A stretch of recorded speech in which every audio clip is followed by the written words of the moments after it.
ये देखो भाइयों, मैं नया फोन लेकर आया हूँ। अरे ये भी भला कोई फोन है? ये देख आईफोन, आईफोन का जमाना है, कीपैड का नहीं। क्या यार, मेरी किस्मत ही खराब है। अगर ऊपर वाले ने मुझे थोड़ा अमीर बनाया होता तो आज अपने दोस्तों के सामने मुझे जलील नहीं होना पड़ता। मुझे नहीं चलाना है खटारा फोन, बहुत गर्मी है। अरे अजान हो गई। एक काम करता हूँ, इसे बिछाकर यहीं नमाज पढ़ लेता हूँ।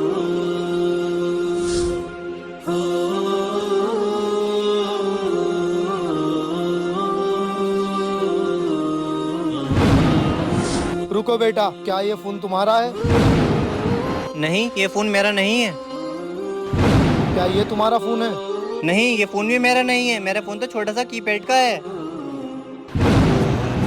क्या ये है तुम्हारा फोन? हाँ, यही है मेरा फोन, लेकिन ये तो टूट गया था। मैं तेरी ईमानदारी देखकर खुश हुआ।